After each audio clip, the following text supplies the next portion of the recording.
하나님 말씀 보겠습니다. 하나님 말씀은 출애굽기 17장입니다.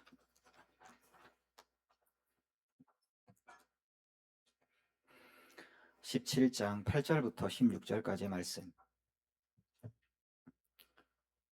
한 절씩 교독하겠습니다. 그때 아말렉이 와서 이스라엘과 르비딤에서 싸우니라.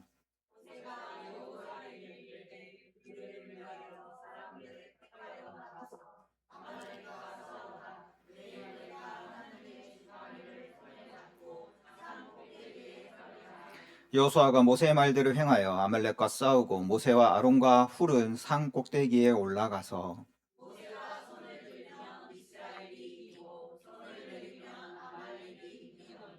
모세의 팔이 피곤하매 그들이 돌을 가져다가 모세의 아래에 놓아 그가 그 위에 앉게 하고 아론과 훌이 한 사람은 이쪽에서 한 사람은 저쪽에서 모세의 손을 붙들어 올렸더니 그 손이 해가 지도록 내려오지 아니한지라.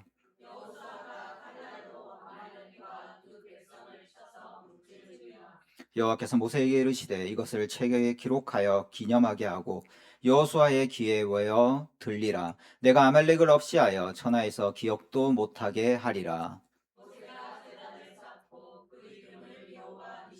같이 읽겠습니다. 이르되 여호와께서 맹세하시기를 여호와가 아말렉과 더불어 대대로 싸우리라 하셨다 하였더라. 아멘. 예전부터 이제 전통적으로라고 표현할 수 있겠네요. 예전부터 이제 우리는 이 구절을 보통 중보기도로 이해를 해왔죠. 아니면 리더, 교회 리더, 특히 이제 목사님에 대한 도움이라고, 목사님을 도와야 된다고 그런 식으로 이 구절을 해석해서 이제 설교를 해왔던 것 같아요. 물론 그게 틀렸냐 하면 그렇지는 않습니다. 분명히 그런 메시지가 이 안에 담겨 있기는 합니다만, 단지 이 구절이 그런 뜻으로만 쓰인 거냐라고 한다면 그것은 아닙니다. 이 구절의 핵심은 다른 데에 있거든요. 우리가 이 구절을 그저 중보기도 혹은 교회 리더에 대한 헌신과 충성이라고만 이해를 하게 되면 왜 모세가 하나님의 지팡이를 손에 쥐고 있는지부터가 이해가 안 갑니다. 나일강을 심판했죠. 그 지팡이로 홍해를 갈랐거든요. 그런데 왜 이 지팡이를 손에 들고만 있는지가 설명이 안 되죠. 거기다가 왜 모세가 팔을 드는지, 들으면 이기고 내리면 지는지 이런 부분에 대한 설명도 되지가 않습니다. 그리고 만약에 이걸 중보기도로만 이해를 하게 되면 우리의 운명이 우리의 기도에 달려 있는 것이 됩니다. 내가 기도를 하면 하나님이 들어주시는 것이 되고 내가 기도를 하지 않으면 하나님이 들어주지 않는 것이 되는 겁니다. 이게 전제가 잘못되죠. 왜냐하면 우리는 기도하지 않았는데 이 자리에 왔습니다. 내가 무언가를 구하기 전에 하나님의 사랑을 잊고 이 자리에 왔기에 우리가 하나님을 알게 되었고 예수의 이름을 받게 되었고 그 이름으로 우리가 간구할 수 있게 된 거거든요. 이 전제부터가 잘못되는 것이 되죠. 기독교인이 흔히 이제 착각하게 되는 것이 그겁니다. 내가 기도하지 않으면 하나님이 들어주지 않을 것이다. 우린 기도해야 됩니다. 모든 일에 우리는 기도와 간구가 필요하죠. 하지만 내 기도가 하나님의 일을 이루는 수단이 된다면 그건 틀린 말입니다. 우리가 하나님께 기도하는 건 그 기도를 통하여 이 땅에 내가 바라는 무언가를 이루기 위해서 기도하는 것이 아니라 내가 하나님 앞에 겸손하기 위하여 기도하는 겁니다. 되어지는 모든 일이 나로부터가 아니라 하나님이 하시는 일이라는 것을 고백하는 것이 바로 기도의 자리인 겁니다. 그래서 이 구절은 그저 중보기도로 이해하면 안 되는 겁니다. 이 본문의 메시지는 그 부분에 없습니다. 일단 시작이 이런 거죠. 내가 팔을 들면 이스라엘 백성이 이기는 걸 압니다. 백성들이 저 밑에서 피를 흘리며 싸우고 있잖아요. 누군가는 죽어가잖아요. 그런데 이 팔을 들 수가 없는 겁니다. 이걸 들어야 되는데, 이걸 들어야 이기는데 이 팔이 버티지 못하고 내려옵니다. 이 모세의 심정을 생각을 해보십시오. 내 팔이 내려오면 내 백성이 죽는데 내 팔이 내려옵니다. 이건 하나님의 도움 없이는 살아갈 수 없는 인간의 연약함에 대한 이야기입니다. 그 안에 무언진 모르지만 분투하는 무언가가 있는 겁니다. 우린 연약한데 연약한 우리가 싸워야 하는 겁니다. 그래서 우린 두렵습니다. 우리가 할 수 없을 것 같습니다. 그때 하나님이 선언하시는 겁니다. 이 전쟁은 내 것이다. 내가 나아가 싸울 것이다. 그게 이 구절의 마지막, 내가 아말렉과 더불어 대대로 싸우리라. 너희가 대대로 싸워라 라고 말씀하시는 것이 아니라 내가 대대로 싸울 것이다 라고 말씀하시는 하나님의 이 말씀으로 결론이 가는 겁니다. 이 단락의 결론이 이거죠. 하나님이 아말렉과 대대로 싸우신다. 여기서부터 우리는 이 단락을 해석해 가야 되는 겁니다. 우리에게는 싸워야 할 싸움이 있습니다. 그리고 그 싸움의 대상은 아말렉이라는 거죠. 그리고 하나님께서 아말렉과 싸우십니다. 앞단락에서 우리는 우리가 하나님과 싸우고 있다라는 걸 확인을 했죠. 우리가 죄와 더불어 싸우는 것이 아니라 우리는 하나님과 싸웁니다. 여러분이 막 특별히 막 하나님 멱살 잡고 싸운다 이런 느낌이 아니죠. 내가 하나님께 대항한다 이렇게는 생각하지 않죠. 왜냐하면 우린 기독교인이니까. 그럼에도 여러분이 여러분의 죄성에 이끌리는 그 모든 순간, 여러분이 하나님 앞에 순종하지 못하는, 하나님의 말씀에 어떠함에 온전히 반응하지 못하는 우리 삶의 거의 대부분의 시간은 우리가 하나님과 대적하고 있는 겁니다. 나의 의지와 상관없이 나의 죄된 의지에 따라서 우리가 하나님과 대적하고 있음을 잊으면 안 됩니다. 그게 죄인이죠. 하나님을 무시하고 하나님을 없이 여기고 하나님께 따집니다. 우리가 하나님을 섬겨야 하건만 하나님이 왜 우리를 섬기지 않냐고 하나님께 따지고 들어가는 게 바로 우리입니다. 우리의 창조주고 우리의 아버지시고 만물의 근원이시고 공급자이신 하나님께서 하나님이 우리에게 복 주길 원하시고 그렇게 우리의 삶을 이끌어 가십니다만 우리의 눈에, 우리의 수준에, 그리고 내가 느끼기에 하나님이 나에게 복을 주는 것 같지 않단 말입니다.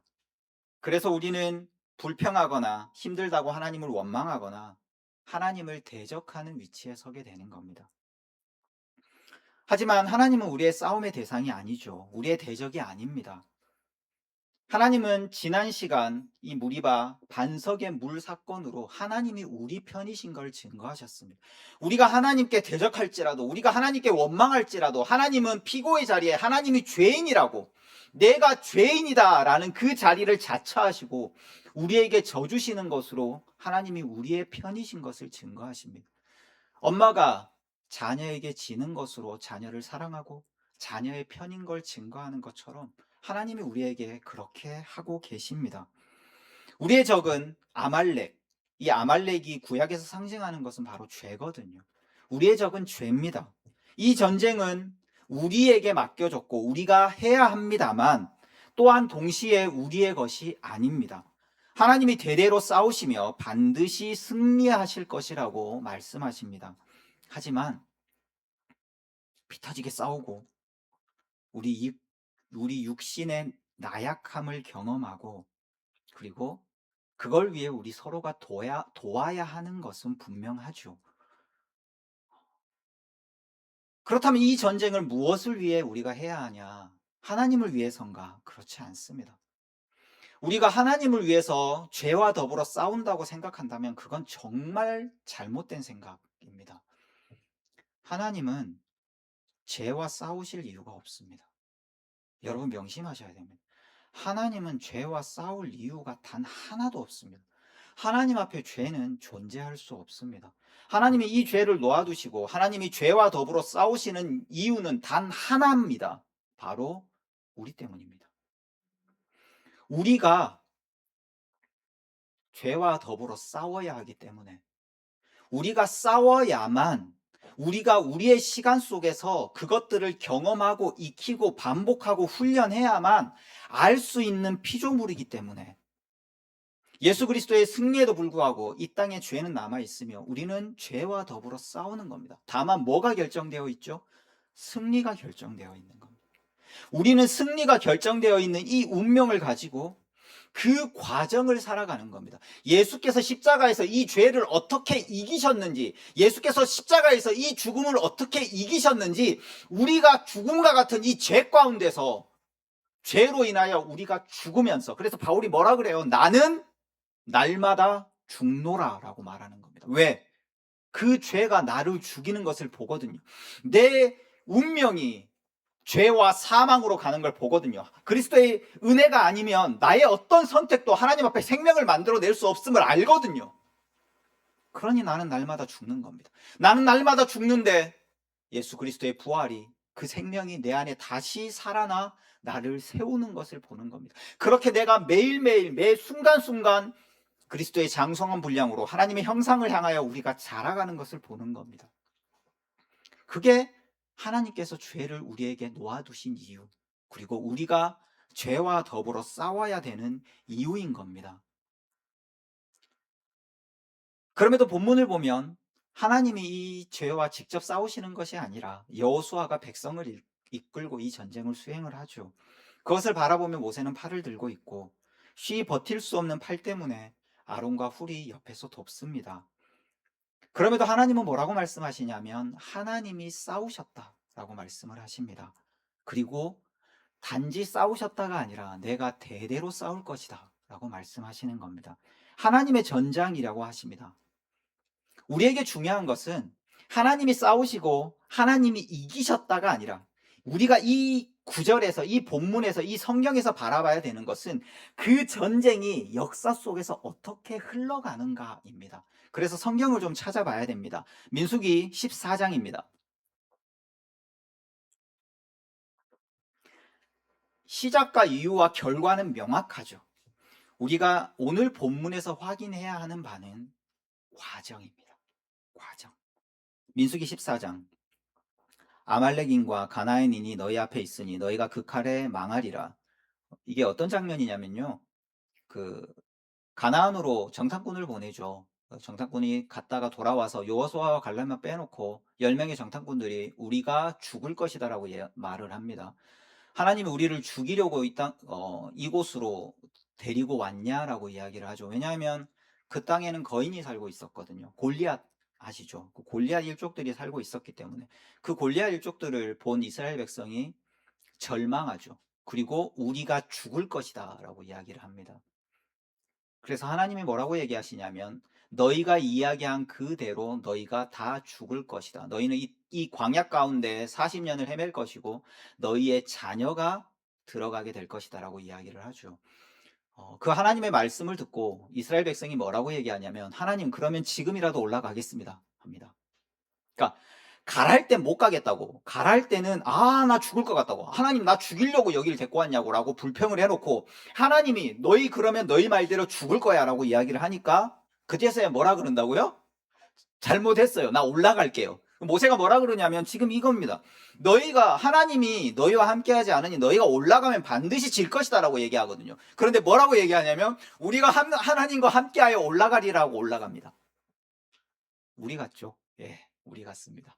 꼭 그 청개구리 같은 우리의 습성이 꼭 있죠.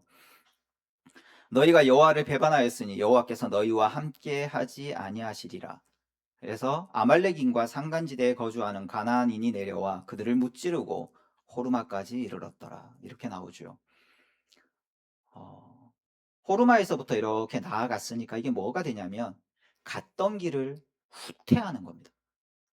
그곳에 진지를 치고 그곳에서부터 나아가는 게 아니라 신앙의 후퇴로 인해서 그 자리에서 거주하지 못하고 뒤로 물러나는 겁니다. 뭐 했기 때문에? 하나님을 배반하였기 때문에. 단지 한 번 배반한 게 아니라 또다시 배반했기 때문에. 그래서 아말렉 전쟁에서 분명히 여호수아가 승리했는데 이번에는 어떻게 된다고요? 졌다고요. 그래서 물러나게 됐다고요. 신명기 25장 19절. 그러므로 내 하나님 여호와께서 내게 기업으로 주어 차지하게 하시는 땅에서 내 하나님 여호와께서 사방에 있는 모든 적군으로부터 내게 안식을 주실 때 너는 천하에서 아말렉에 대한 기억을 지워버리라. 너는 잊지 말지니라. 이렇게 나옵니다. 이 아말렉을 하나님이 왜 징계하시냐? 민족적인 그 이유는 그겁니다. 이스라엘이 출애굽을 해서 가장 연약한 그때에 하나님이 역사하시는 그 장면에서 아말렉이 이스라엘의 뒤를 치는 겁니다. 그래서 하나님이 그 민족적인 이유로는 그것 때문에 아말렉을 벌하겠다고 하시는 거고, 왜 성경에서 아말렉을 죄로 상징하냐면 하나님의 백성이 가장 약할 때 하나님의 백성을 치기 때문입니다. 그래서 이야기를 하시는 겁니다. 너희는 천하에서 아말렉에 대한 기억을 어떻게 하라고요? 지워라. 이게 우리에게 주어진 소명인 거죠. 여러분의 삶에서 여러분이 가지고 있는 죄성 혹은 죄에 대한 기억을 어떻게 하라고요? 지우라고요. 우리는 어떻게 살아가니까? 죄의 관성대로 살아가니까. 이 단어를 기억하셔야 됩니다. 관성.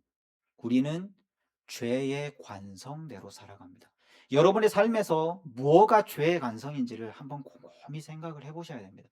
죄가 가는 대로, 내가 살아왔던 대로 우리는 아무 성찰이나 통찰이 없이, 아무 점검이 없이 그대로 살아가는 경우가 많습니다.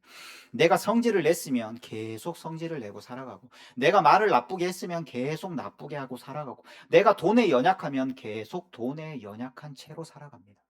그게 뭐라고요? 죄의 간섭. 우리가 제일 취약한 부분인 거죠.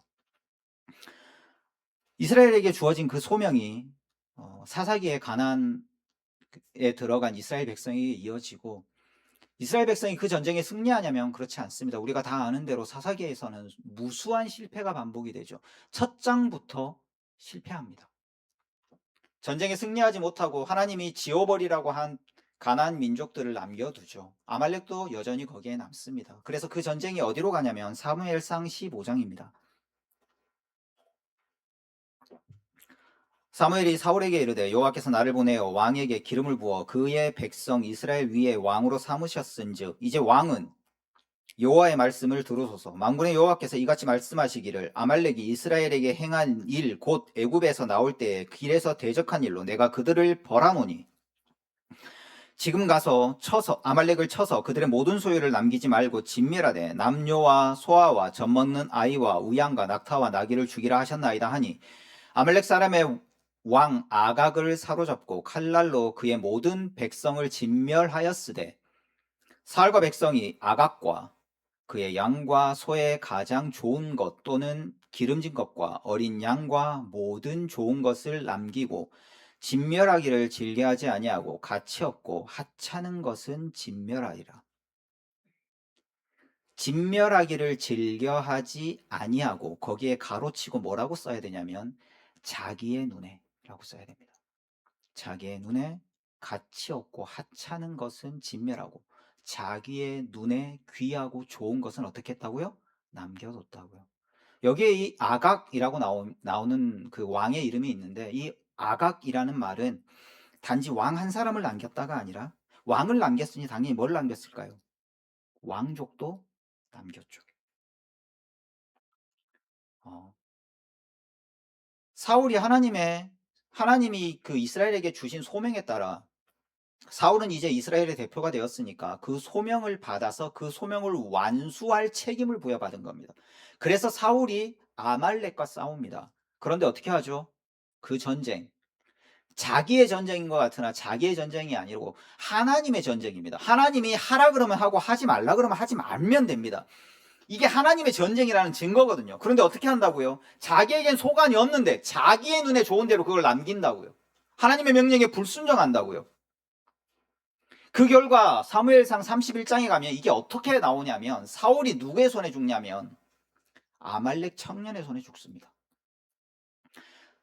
표면적으로는 사울이 블레셋과의 전쟁에서 패하는 것 같거든요. 그래서 이제 자살했다고 이제 사무엘상 마지막에 나오는데 다음 장 넘어가면 뭐라고 나오냐면 자살을 했는데 숨이 끊어지지 않았어요. 창으로 이렇게 배를 찌르거든요. 창에 엎드러져서 이렇게 배를 찌르는데 죽지 않았습니다. 그래서 살아남았어요. 그런데 아말렉 청년이 지나가는 걸 보고 그 청년한테 자기를 죽이라고 합니다. 그래서 아말렉 청년이 사울을 죽입니다. 묘하죠. 그리고 그 아말렉 청년은 다윗한테 달려가서 내가 사울을 죽였다라고 자랑하죠. 나에게 상 달라고. 근데 다윗이 뭐라 그러냐면 네가 고난 없이 하나님의 종인 왕을 죽였냐라고 해서 그 아말렉 청년을 죽입니다. 다윗의 인생이 뭐로 시작하냐면 그 왕이 되었을 때 아말렉과의 전쟁에서 승리하는 것으로 시작됩니다. 그 읽어보시면 나옵니다. 아말렉은 이제 다윗이 가장 연약할 때 다윗을 치거든요. 그래서 다윗이 그 성을 비웠을 때 다윗의 백성들을 이렇게 다윗이 이끌고 있는 백성들을 잡아갑니다. 그게 나중에 이제 다윗이 돌아와서 쫓아가서 아말렉을 치고 진멸시키고 거기서 승리하는 것으로 다윗 왕의 삶이 시작이 되는 거죠. 실패한 사울과 승리한 다윗이 사무엘 상과 사무엘 하에서 너무 선명하게 대비가 되면서 이게 진행이 된다고요. 이걸 잊으시면 안 된다고요. 성경이 이 대비를 통해 하나님의 백성과 하나님의 은혜에 대한 이야기를 시작하는 겁니다. 다윗이 잘나서라고 하는 게 아닙니다. 다윗은 뭘 상징하냐면 온전히 하나님의 은혜를 상징하는 자가 바로 다윗입니다. 자격이 없는 자가, 죽었어야 되는 자가 하나님의 은혜로 살아남아 이스라엘의 왕이 되죠. 그 전쟁을 아말렉과의 전쟁에서의 승리로 시작을 한다고요. 그런데 사울이 남겨뒀던 아말렉이 다시 돌아옵니다. 그게 어디냐면 그게 에스더서입니다. 가보시죠. 3장 10절. 왕이 반지를 손에서 빼어 유다인의 대적, 이걸 이렇게 썼다고요. 유다인의 대적, 곧 아각 사람 함무다다의 아들 하만에게 주며. 자, 뭐라고 나와요? 아각 사람. 이 아각이 어디서 나왔죠? 사울이 살려준 아각 왕인 겁니다. 그 왕족의 일부가 살아남아 도망가서 바벨론 지역으로 가가지고 정착하고, 그래서 자기 조상의 이름을 따라 뭐라고 불렀다고요? 자기를 아각족이라고 불렀다고요. 남은 아각, 그러니까 왕족이니까 그 민족의 대표성을 가지고 있는 거죠. 아말렉 민족이 남아서 이스라엘이 다시 어떨 때요? 가장 약할 때 포로로 끌려가서 그곳에서 자기의 생사 여탈권이 자기에게 없는, 자기의 생명이 이방 왕에게 달려 있는 겁니다. 그렇게 가장 약할 때 다시 아말렉이 돌아와서 이스라엘 백성을 치는 겁니다. 반면에 여기에 대적하는 자가 누구로 나와요? 모르드게와 에스더죠. 그쵸? 이 대립구도를 보십시오. 나오는데 2장 5절에 뭐라고 나오냐면 도성 수산에 한 유다인이 있으니 이름은 모르드게라. 그는 베냐민 자손이니 기스의 증손이요 시므이의 손자요 야일의 아들이라. 이렇게 나오잖아요. 그냥 이 조상 이름 써놓은 것 같은데 그렇지 않습니다. 사울 왕의 지파는 아십니까? 베냐민 지파죠. 그쵸? 그 다음에 기스는 사울 왕의 아버지의 이름입니다. 물론 다른 사람이겠지만 일부러 이걸 뭐라고요? 기록하고 있다고요. 지금 이 전쟁이 언제 끝났어야 되는 전쟁이다? 사무엘상 15절에 사울이 끝냈어야 되는 전쟁이다. 진멸했어야 되는 전쟁인데 그때 진멸하지 않았기 때문에 이들이 남아서 그 전쟁이 누구에게 돌아왔다고요? 후손인 나에게 돌아왔다. 전쟁을 끝내야 되는데 그 전쟁을 그때 끝내지 않으면 반드시 그 전쟁은 여러분의 인생 속에 여러분이 가장 약할 때 돌아온다고요. 기스, 사울의 아버지의 증손이요. 시므이는 다윗 왕이 쫓겨 도망갈 때 다윗 왕을 저주했던 사람의 이름이 시므이고요. 그 시므이는 뭐라고 나오냐면 사울의 친척이라고 나옵니다. 이것도 사울하고 연관이 있죠. 거기에 야일이라고 나오죠. 야일의 아들이라. 이게 뭐냐면 사울 왕이 죽었을 때 그 비참하게 죽어 있는 그 시체를 가져다가 이들이 이제 길랏 사람들이 사울 왕한테 은혜를 입거든요. 그래서 그 은혜를 잊지 않고 사울이 비참하게 죽었을 때 그 시체를 이제 이렇게 매달아 뒀는데 그 시체를 내려서 장례를 치른 사람의 이름이 뭐냐면 바로 야일입니다. 길랏 사람의 이름 야일. 그러니까 이 이름들이 전부 누구와 관련된 이름이라고요? 사울 왕과 관련된 이름이라고요. 그 전쟁이 여기까지 이어졌다고요. 다시 이스라엘이 제일 약할 때 아말렉이 등장해서 이스라엘을 칩니다. 에스더의 이야기의 줄거리는 뭐냐면요. 이걸 우리식으로 표현을 해보면 끝날 때까지 끝난 게 아니답니다. 이게 에스더서의 줄거리입니다. 여러분 이제 에스더서 기억하시죠? 그쵸? 그 이야기를 되새겨 보시면 예, 끝날 때까지 끝난 게 아니다. 어찌 될지 모르는 반전이 이 에스더서의 줄거리인 거죠. 가나안 이스라엘이 전쟁을 끝내지 못했고 사울이 끝내지 못한 그 전쟁을 에스더에서 다시 가장 연약한 그때에 가장 연약한 여자가 이 전쟁을 끝냅니다. 다만 에스더는 에스더의 전쟁을 하는 거죠. 뭐라고 이야기하고 나아가죠? 죽으면 죽으리라. 자기가 능력이 없음을 압니다. 자기가 이 전쟁을 끝낼 수가 없습니다. 그저 자기가 할 수 있는 건 뭐밖에 없어요? 나의 목숨을 걸고 그 한 걸음을 떼어 왕 앞에 나아가는 것 말고는 자기가 할 수 있는 게 없는 겁니다. 무슨 대단한 결심이나 대단한 도전이 아니라 죽을 것 같은 위기 속에서 어차피 자기 죽잖아요. 이래 있으나 저래 있으나 죽을 거란 말입니다. 그러니 어떻게 한다고요? 죽으면 죽으리라고 나아간다고요. 인간의 손으로 이 전쟁을 끝내는 것이 아니라 하나님의 손으로 끝냅니다. 그런데 재밌는 건 뭐냐면 에스더는 읽어보시면 아시겠지만 단 한 번도 하나님이 전면에 등장하지 않습니다. 하나님이 그곳에 직접적으로 나타나셔서 섭리하시거나 알리시거나 하지 않습니다. 모든 이야기가 드라마처럼 우연히 겹쳐지는 것처럼 일어납니다. 우연히 일기장을 읽게 되고 우연히 소리를 듣게 되고 이런 이야기가 겹치고 겹쳐서 결국 하만이 죽게 되고 에스더가 승리하는 그림이 나오죠. 하나님이 이 이야기를 섭리하시고 이 전쟁을 이끌어가고 계신 겁니다. 하나님이 전쟁 중이신 겁니다. 그리고 하나님이 승리하시고 하나님이 승리하게 하십니다. 그래서 에스더서의 마지막에 뭐가 나오냐면 승리의 축제인 불임절이 나오는 겁니다. 우리한테는 이제 뭐 6월절이나 이런 것만 익숙하기 때문에 익숙하지 않는데 불임절은 6월절과 더불어서 이스라엘 백성에게 가장 큰 행사고요. 그리고 이스라엘 백성이 모세오경만큼이나 중요하게 여기는 성경이 뭐냐면 바로 에스더입니다. 우리는 이렇게 지나가다 보면 에스더서 찾으라 그러면 잘 못 찾죠. 이렇게 어디 있더라 이러고 몇 번 넘어가야 찾을 정도로 우리한테는 별로 중요한 이야기가 아닌 그저 에스더라는 여왕이 에스더라는 왕비가 자신의 목숨을 걸고 실천했다는 그 주일학교 때 우리가 들었던 그 설교만으로 이제 이 이야기를 인식을 하는데 유대인한테는 에스더는 모세오경만큼이나 중요하다고요. 왜? 이게 누가 승리한 전쟁이니까? 하나님이 승리케 한 전쟁이니까. 하나님이 유대인을 승리하게 만드신 전쟁이기 때문에 그렇습니다. 그들은 이제 이걸 자신의 정치적인 입지로 생각을 해서 정치적인 승리로 그 예수 그리스도가 이 땅에 오셨을 때 그리스도를 이것 때문에 바란 거거든요. 자기들이 다윗이 승리한 것처럼 에스더가 승리한 것처럼 이 로마를 승리할 것이라고 바랬기 때문에 이걸 이제 에스더를 그렇게 이해를 했습니다만 이 전쟁은 예수 그리스도의 승리에 관한 전쟁인 겁니다. 그래서 이 모든 전쟁은 그리스도께로 나아가고 그리스도께로 초점이 모아지고 그리스도 안에서 동일하게 이루어지는 겁니다. 죄가 사탄이 언제 공격하죠? 예수께서 가장 약할 때 공격합니다. 그가 가할 수 있는 가장 치명적인 공격이 뭐냐면 죽음이죠. 그 창세기 이게 인류의 시작부터 이어져 온 전쟁인 게 창세기 3장 15절에 뭐라고 나와요?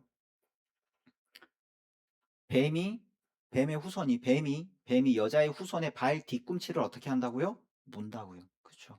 하찮은 공격이 아니라 뱀이 할 수 있는 가장 강한 공격을 뱀이 할 수 있는 건 발 무는 겁니다. 그거 말고는 없어요. 그래 뱀 잡을 때는 뭐 신고 하냐면 장화 신고 합니다. 제가 많이 잡아봐서 압니다. 예. 비독사 1,000원, 독사 2,000원 이렇게 예. 이렇게 초등학교 때 잡아서 팔았거든요. 근데 뱀을 잡으려면 반드시 장화를 신고 가야 돼요. 왜냐하면 뱀이 발을 물거든요. 예. 그걸 안 신고 운동화 신고 밟았다가 그냥 이렇게 하면 그냥 확 물리기 때문에 뱀이 할 수 있는 가장 치명적인 공격 발을 물죠. 그게 나중에 사탄이 가하는 공격 뭐가 된다고요? 죽음이라고요. 죽음. 죄와 죽음이 줄 수 있는 가장 강한 공격은 죽는 겁니다. 그래서 세상에서 할 수 있는 가장 강한 협박이 뭐예요? 너 죽는다인 거예요. 너 죽는다보다 강한 협박은 뭐예요? 같이 죽자입니다. 예. 세상에 제일 무서운 사람이 너 죽고 나 죽자잖아요. 그쵸? 예. 왜냐하면 이게 세상에서 제일 강한 공격이에요. 예수께서 가장 약할 때 사탄이 자기가 할 수 있는 가장 강한 공격을 가하죠. 죽음. 그리고 주님께서 그 죽음 가운데로 들어가 죽음 한가운데에서 승리를 이루어내시는 겁니다. 이게 하나님의 일하심의 방법이죠. 하나님은 예수를 살리셨고 그리고 그 죽음과 부활로 이 전쟁을 끝을 내셨습니다. 그럼에도 아직 끝나지 않은 것 같은 전쟁이 우리에게 남아 있습니다. 우리는 이게 원망스럽죠. 어떤 의미로는 하나님이 그냥 전쟁을 끝내셨으면 우리한테 좀 편한 삶을 주시면 좋겠는데, 이게 죄가 남아있는 바람에 우리 삶이 고달프거든요. 이게 쉽지 않거든요. 걸음걸음 그냥 눈물이 아닌 곳이 없고 기도하면 막 눈물만 나오고 막 그렇잖아요. 근데 이게 누구를 위해서 남긴 거라고요? 우리를 위해서 남긴 거라고요. 우리를 위해 하나님께서 남기신 전쟁이 우리에게 있습니다. 우린 여전히 죄와 싸웁니다. 이미 하나님이 앞서가시며 먼저 승리하신 전쟁, 그래서 여호와 니시라고 하나님이 승리의 깃발을 꽂은 그 전쟁이지만, 이스라엘이 그 전쟁을 자신의 삶 속에서 자신의 소명 속에서 감당해 왔듯이 우리에게도 남은 전쟁이 있고, 그것은 우리에게 너무너무 복되고 유익한 거라고 성경은 우리에게 말씀하는 겁니다. 언제나 우리가 제일 약할 때 우리에게 공격이 가해집니다. 돈이 없으면 돈이 없는 것으로 공격을 가하고요. 내가 돈이 많으면 그 많은 돈, 많아봐야 뭐 얼마나 많다고요. 그 많은 돈, 내 손에 쥔 것을 놓을 수가 없어서 그게 제일 약하기에 그 공격을 가합니다. 이건 도덕적인 문제에 대한 것을, 그 도덕적인 영역, 윤리적인 영역에 대한 게 아닙니다. 우리는 죄라 그러면 단편적으로 늘 언제나 도덕적이고 윤리적인 부분을 생각하지만, 죄가 가하는 가장 치명적인 공격이 뭐냐면요, 여러분이 명심하셔야 됩니다. 자기 자신을 믿게 하는 겁니다. 이게 죄가 가하는 가장 치명적인 공격입니다. 여러분, 감정은 진리가 아닙니다. 자, 따라해 보겠습니다. 감정은 진리가 아니다. 시작. 다시 한 번 더. 시작. 명심하십시오. 감정은 진리가 아닙니다. 여러분의 생각 속에 일어나는 그 무엇도 진리가 아닙니다. 근데 우리는 특히 이 세대에 들어와서 우리는 이 핸드폰이라는 그 기기가 사람을 극단적으로 개인주의화 시켰습니다. 여러분 인식하셔야 됩니다. 내 손안에 세계가 들어있기 때문에 내가 이 안에서 모든 것을 판단한단 말입니다. 그렇게 되면서 사람이 뭐라고 생각하냐면 자기 안에 들어오는 생각과 자기가 느끼는 걸 진리라고 생각하고 살아갑니다. 감정은 진리가 아닙니다. 내가 슬펐다고 해서 그것이 슬픈 일이 아닌 거고요. 내가 화났다고 그게 나쁜 일이 아닌 겁니다. 어제 이제 우리 둘째 아들과 약간의 언쟁이 있었거든요. 언쟁이라고 해봐야 뭐 아버지가 아들을 혼내는 거죠. 우리 아들이 어제 슬펐습니다. 간만에. 항상 이제 밝고 해맑고 이렇게 이제 기쁘게 살아가는데 아버지한테 욕을 먹었는데 기쁠 리가 없죠. 이제 일단 슬퍼지면 눈이 축 처지고 쭉 찢어지거든요. 입이 이제 이렇게 나오게 되고 화도 나고 억울하기도 할 것이고 제가 그걸 이해 못하는 바는 아닙니다. 아들은 아들의 생각 속에서 사물을 판단하고 자신의 이유가 분명히 있겠죠. 내가 사람이기 때문에 아버지로서 제가 온전히 인식하지 못해서 아들의 마음을 알아주지 못한 부분에 대한 억울함도 분명히 있을 겁니다. 그래서 제 아들이 슬펐을 수도 있고 화가 났을 수도 있겠죠. 그렇다고 그 화난 게 진리일까요? 화가 났으니까 그 일이 아들에게 나쁜 걸까요? 아니죠. 아닙니다. 우리 아들은 저한테 항변을 하죠. 이건 그렇지 않았다. 아들은 뭘 보고 얘기하냐면 그 한 지점을 보고 이야기를 하는 겁니다. 그 한 지점. 그 한 지점에서 내 아들이 바를 수는 있겠죠. 하지만 저는 부모로서 뭘 바라보고 살아가죠? 아들의 삶 전체를 바라보고 살아가죠. 아들의 인격을 바라보고 단지 지금의 문제가 아니라 이전과 지금과 이후에 일어날 모든 일을 가지고 뭐라고 하는 겁니다. 왜? 그렇게 하면 안 되니까. 근데 아들은 어느 부분이 억울하다고요? 이 부분이 억울하다고요. 만약에 이제 설거지라는 주제를 놓고 생각을 해봅시다. 근데 물론 그렇진 않지만 일주일 내내 7일을 설거지를 해야 되는데 아들이 6일을 설거지를 안 한 거예요. 그래서 6일 동안 그릇이 싱크대에 쌓여 있어요. 근데 화요일 하루는 설거지를 한 겁니다. 너 왜 설거지 안 해? 근데 뭐가 억울해요? 나 화요일에 설거지 했어! 가 억울하게 되는 거죠. 이해 가십니까? 이게 단지 내 아들의 어리니까 일어나는 문제가 아니라요. 우리 전부의 문제입니다. 우리가 하나님께 억울해하는 게 어느 부분이라고요? 이 부분이라고요. 우리의 인생 전체를 놓고 보면, 우리의 운명 전체를 놓고 보면 억울할 게 하나도 없거든요. 맞는 말이거든요. 그런데 우리는 어쩌다 내가 잘한 거 가지고 억울하다고요. 아, 이건 나 잘하지 않았냐고. 이게 여러분만의 문제가 아니라 저도 마찬가지입니다. 아내하고 싸우면 이거 가지고 싸우죠. 아내는 전부를 보고 얘기하죠. 근데 나는 어느 부분을 가지고 얘기한다고요? 이 부분에 잘했거든요. 아, 이건 내가 잘했다. 내가 뭐 맨날 잘못하는 남편이냐. 뭐 이렇게 싸우게 된다고요. 이게 우리의 삶에 동일하게 일어난다고. 뭐 때문에요? 나는 내 생각과 내 감정을 옳다 여기니까요. 이제 말이 나오니까 말씀을 드립니다. 자, 이 교회에 이제 매주 새로 오시는 분들이 있죠. 어, 우리 교회 성도님들 중에 새로 오신 분들께 기꺼이 나아가 웃는 낯으로 인사할 수 있는 성령을 가지신 분은 제가 봤을 때 없습니다. 모두 어떻게 이렇게 부끄럼들이 많으신지. 부끄러워요. 약간 어색하고 뻘쭘하죠. 예, 불편합니다. 그분이 불편한 게 아니라 이 어색함이 불편합니다. 그럼 우리는 뭐라고 생각하냐면 이 어색함이 불편하니 이 불편함이 맞다고 생각하고 인사를 하지 않는 겁니다. 왜? 이 불편한 걸 진리라고 생각하니까요. 그런데 우리가 알다시피 가만히 있는 게 진리일까요? 가서 인사하는 게 진리일까요? 가만히 있는 게 하나님의 뜻일까요? 가서 인사하는 게 하나님의 뜻일까요? 그렇죠. 너무 명확합니다. 이거에는 반론의 여지가 없어요. 가서 인사하는 게 하나님의 뜻이죠. 근데 우리는 엉덩이를 떼지 못합니다. 마음이 없는 게 아니에요. 뭘 이기지 못해요? 나의 뻘쭘함을 이기지 못하는 겁니다. 가고 싶죠? 안 가고 싶은 사람이 어디 있습니까? 가고 싶죠. 마음 한켠에는 가야 하는 거 아닌가 순간 고민하시죠? 저도 그렇거든요. 너무 잘 알죠? 예, 저도 부끄럽거든요. 다만 담임 목사라는 그 책임감에 그냥 하나님이 한 발 떼게 하시는 겁니다. 근데 여러분은 자발적으로 할 수 있잖아요. 저는 담임이라는 그 글자 두 개를 맞박에 딱 이렇게 짊어지고 있기 때문에 갈 수밖에 없어요. 내 의지가 아니에요. 잘 생각을 해보세요. 나는 내 의지가 아니기 때문에 상 받을 일이 없다고.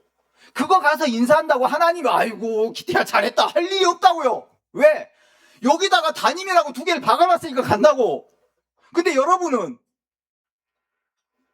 자발적으로 갈 수 있잖아요. 자발적으로. 자, 그러면 자, 칭찬을 받을까요? 안 받을까요? 받죠. 그래 어떻게 하라고요? 가라고요. 가서 새로 오면 방실방실 웃으면서 인사하라고요. 반갑습니다. 어서 오세요. 새로 와서 뻘쭘한 분에게 그것보다 더 큰 호의는 없습니다. 네. 또 괜히 가가지고 호구조사 하지 말고요. 호구조사는 여기 통계청이 하니까 여기 통계청의 임무로 놔두고 우리는 그저 인사하면 됩니다. 이해하시죠? 그러니 여러분의 뻘쭘한 여러분의 감정, 여러분의 생각이 진리가 아니라고요. 여러분의 삶의 모든 영역이 그렇습니다. 우리는 선악과를 먹어서요. 선한 게 무엇인지 일부는 압니다. 여러분 알아요.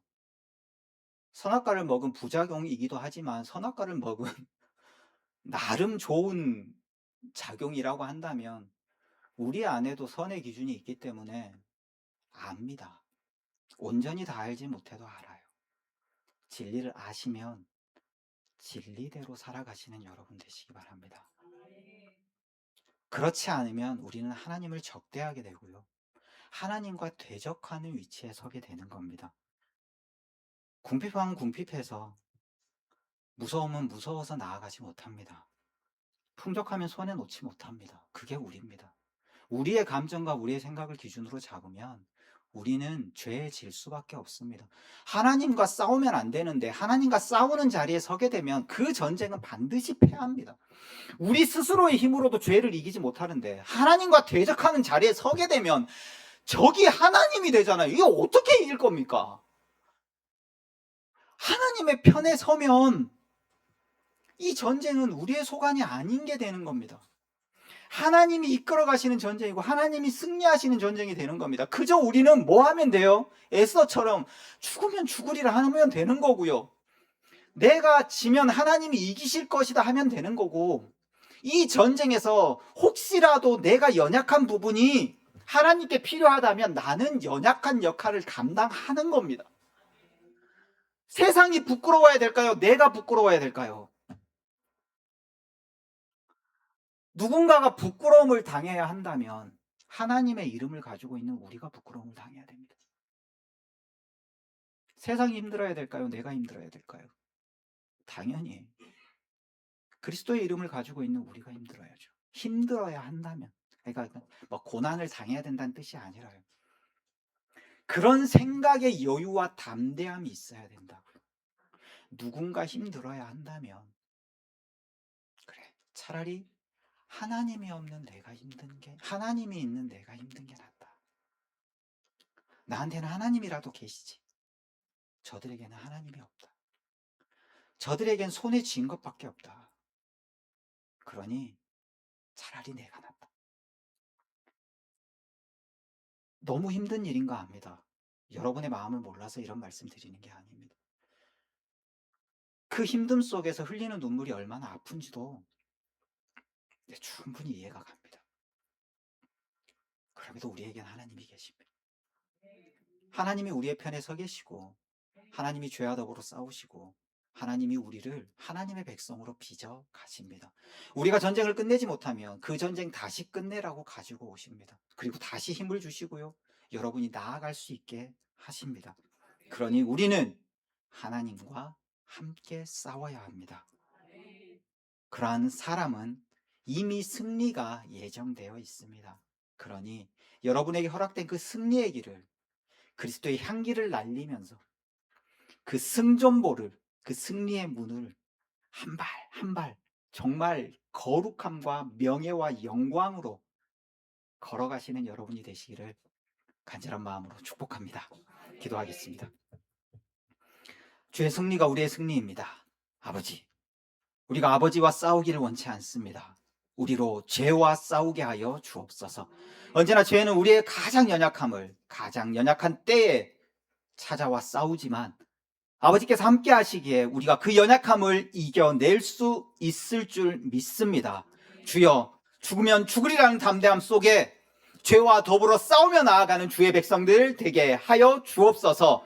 하나님과 싸워 실패하고 패배하는 인생이 아니라 하나님과 더불어 싸우며 죄에 승리하는 그러한 삶이 되게 하여 주옵소서. 그 승리의 길에서 예수 그리스도의 향기를 울려내는 주의 자녀들 되게 하여 주옵소서. 그렇게 나아가매 주님께서 지혜를 주시고 분별할 수 있게 하시며 힘을 주시고 의지를 허락하여 주옵소서. 지금은 우리 주 예수 그리스도의 은혜와 아버지의 사랑하심과 성령의 역사하고 교통하심이 하나님의 편에 서서 하나님과 더불어 싸워 승리하며 나아가는 사랑하는 주의 모든 백성들의 머리 위에 지금부터 영원토록 함께 있을지어다. 아멘.